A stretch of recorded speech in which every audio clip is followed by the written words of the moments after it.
আসসালামু আলাইকুম প্রিয় দর্শক, এই মুহূর্তে দেশের রাজনীতিতে সবচেয়ে বড় প্রশ্ন হচ্ছে যে নির্বাচন কবে হবে, এবং এ নিয়ে একটা ধারণা সবাই কিন্তু পেয়েছেন।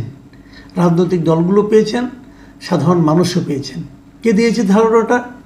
খোদ সরকার প্রধান ডক্টর ইউনূস দিয়েছেন। উনি একাধিকবার গত কয়েক সপ্তাহের মধ্যেই, খুব বেশি দিন দেরি নয়, গত এক সপ্তাহ দুবার অন্তত উনি বলেছেন যে এই বছরের ডিসেম্বরে নির্বাচন হতে পারে, ডিসেম্বরের মধ্যে। স্পষ্ট করে তারিখ ঘোষণা করেননি, কিন্তু সে ধরনের একটা ঘোষণা উনি দিয়েছেন। এবং নির্বাচন কমিশনকে আমরা দেখেছি, তারাও বলেছেন যে ডিসেম্বরে নির্বাচন হবে, এটা মাথায় রেখেই তারা সব ধরনের প্রস্তুতি নিচ্ছেন। এ পর্যন্ত আমরা সবাই জানি, কিন্তু এর মাঝে আজকে একটা নতুন খবর আমরা দেখতে পেলাম। সেই খবরটা কি, যে সরকার থেকে পদত্যাগ করা উপদেষ্টা, যিনি নতুন পার্টি জাতীয় নাগরিক পার্টির আহ্বায়ক হিসেবে দায়িত্ব নিয়েছেন, তিনি সম্প্রতি রয়টার্সকে একটা ইন্টারভিউ দিয়েছেন। সেই ইন্টারভিউটা আজকে বিভিন্ন মিডিয়াতে আমি দেখতে পেলাম, এবং সেখানে উনি কী বলেছেন? তিনি বলেছেন যে অন্তর্বর্তীকালীন সরকার এখনও জনগণের নিরাপত্তা পুরোপুরি নিশ্চিত করতে পারেনি। দেশ এখনও অস্থিতিশীল, তাই এবছর নির্বাচন অনুষ্ঠান কঠিন হবে। তিনটা সেন্টেন্স আমি আপনাদেরকে পড়ে শোনালাম।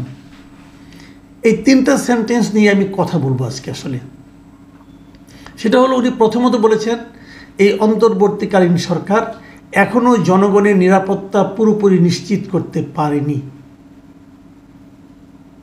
কেন পারেনি? এই প্রশ্নটা আমি করতে চাই। 7 মাস হয়ে গেছে, 7 মাসেও আপনি জনগণের নিরাপত্তা কেন পুরোপুরি নিশ্চিত করতে পারেননি? এটা কি আপনাদের ব্যর্থতা নয়? এই ব্যর্থতা থেকে বের হয়ে আসতে আপনারা কি খুব কার্যকর কোনো পদক্ষেপ নিতে পেরেছেন? আপনি যদি ঘরের মধ্যে ঘুমিয়ে থাকেন আর বলেন যে কিছু তো হলো না, কেন হলো না, এর জন্য কে দেয়, তাহলে তুমি ফল আসবে না। আপনাকে তো জাগতে হবে, আপনাকে তো হাঁটতে হবে, আপনাকে তো জনগণের কাছে যেতে হবে, আপনাকে জানতে হবে নিরাপত্তা নিশ্চিত করার দায়িত্ব কাদের, তারা কেন দায়িত্ব পালন করছে না, কারণটা জেনে তার প্রতিকার করতে হবে। তার কোনটা আপনি করেছেন? আপনি মানুষের জীবনের নিরাপত্তার চেয়ে বড় আর কি থাকতে পারে? আপনি সেই নিরাপত্তায় নিশ্চিত করতে পারছেন না বলে আপনাদের সঙ্গে এতদিন থাকা ব্যক্তি আজকে ডিক্লেয়ার করছেন। আপনারা স্বীকার করছেন না, কিন্তু উনি স্বীকার করে দিয়েছেন। সরকারের জন্য এর চেয়ে বড় ব্যর্থতার প্রমাণ আর কি থাকতে পারে? দ্বিতীয় বাক্যে উনি বলেছেন যে দেশ এখনো অস্থিতিশীল। 7 মাস পরেও বলে দেশ এখনো অস্থিতিশীল। আর তৃতীয় বাক্যটা, তাই এবছর জাতীয় নির্বাচন অনুষ্ঠান কঠিন হবে। প্রথম প্রশ্ন হলো, দেশটা যে অস্থিতিশীল সেই কথাটা কিন্তু অনেকেই বলেছে, বিভিন্ন পলিটিক্যাল পার্টির পক্ষ থেকে বারবার অভিযোগ করা হয়েছে যে দেশের স্থিতিশীলতা আনাটা সরকারের দায়িত্ব, এবং সরকার সেটা পারছে না। কেন পারছে না সেগুলো চোখে আঙুল দিয়ে দেখিয়ে দেওয়া হয়েছে। আমি নিজেও অনেক কিছু বলেছি, অনেক কিছু দেখিয়ে দিয়েছি। আমার আলাপ বাদ দেন, আমি একটা ক্ষুদ্র মানুষ, আমার কথা বাদ। বিভিন্ন পলিটিক্যাল পার্টিগুলো বল দিয়েছে। আপনারা সেই পথে যাননি কেন? গেলে আপনাদের মান সম্মান যাইতো? আজকে তো আপনাদেরই লোকই বলতেছে দেশ অস্থিতিশীল। তারপরে এই লোক আবার ভার্ডিক্ট দিচ্ছে যে এবছর জাতীয় নির্বাচন অনুষ্ঠান কঠিন হবে। এইটার ক্ষেত্রে আমার একটা অন্য ধরনের আপত্তি। অন্য ধরনের আপত্তি এখানে যে নির্বাচন কঠিন হবে কি হবে না সেটা সরকার বলবে। Mister Nahid Islam, you are no more in government. আপনি এখন বাংলাদেশের নিবন্ধিত 42-43টা রাজনৈতিক দল আছে, আপনি তাও না। আপনি একটা অনিবন্ধিত রাজনৈতিক দল। আপনি নিবন্ধন পেতেও পারেন, নাও পেতে পারেন আইন অনুযায়ী দেখতে গেলে। তো আপনি পাবেন, হয়তো আশা করছেন, আপনাদের ক্ষমতা আছে, হয়তো পাবেন। নিবন্ধন না পেলে আপনার নির্বাচনে অংশ নিতে পারবেন না দলীয়ভাবে। তো আপনি ভার্ডিক্ট দেওয়ার কে যে নির্বাচন কঠিন হবে? আপনি এখনো ভুলতেই পারছেন না যে আপনারা সরকারে নাই, আপনি সরকারে নাই। অথবা হয়তো আপনাদের মধ্যে এমন কিছু কাজ করছে যে আপনারা সরকারে অফিসিয়ালি না থেকেও সরকারে আছেন। এই দুটোই তো খারাপ। আমরা গত কয়েকদিন আগে প্রধান উপদেষ্টা বলছেন যে নির্বাচন এই বছরই দিবেন, আপনি বলছেন নির্বাচন অনুষ্ঠান কঠিন হবে। তার মানে প্রধান উপদেষ্টার যে মূল্যায়ন, সেই মূল্যায়নের সঙ্গে আপনি প্রথম দ্বিমত পোষণ করলেন। এবং আমার জানা মতে দেশের অন্য কোনো পলিটিক্যাল পার্টি এখনও প্রধান উপদেষ্টার এই বক্তব্যের সঙ্গে, ডিসেম্বরে নির্বাচন হতে পারে এই বক্তব্যের সঙ্গে অন্য কোনো পলিটিক্যাল পার্টির লিডার অথবা পলিটিক্যাল পার্টির কর্মীরা দ্বিমত পোষণ করেননি। ডিসেম্বরে নির্বাচন হোক এটা কেউ অপছন্দ করেননি।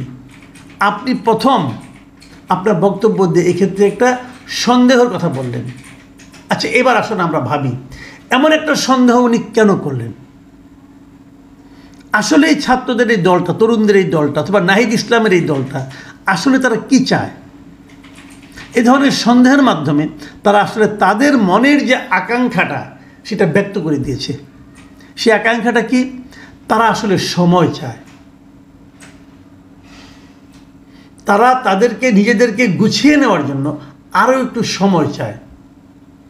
তারা মনে করছে যে যতই দিন যাবে ততই আমরা আরও গুছিয়ে নিতে পারবো, ততই আমাদের দলের স্ট্রেংথ বাড়বে। যদি 2 দিন পরেও আমরা নির্বাচন করি তাহলে 2 দিনের একটা বাড়তি বেনিফিট আমরা পাবো। এটা কিন্তু খারাপ না। এটা খারাপ না কেন? এটা তাদের দলের পক্ষ থেকে চিন্তা করে তাদের দলের জন্য ভালো, এবং উনি ওই দলের প্রধান হিসেবে নিজের দলের জন্য ভালোটাই চাইবেন। এটাই স্বাভাবিক, এটাই স্বাভাবিক।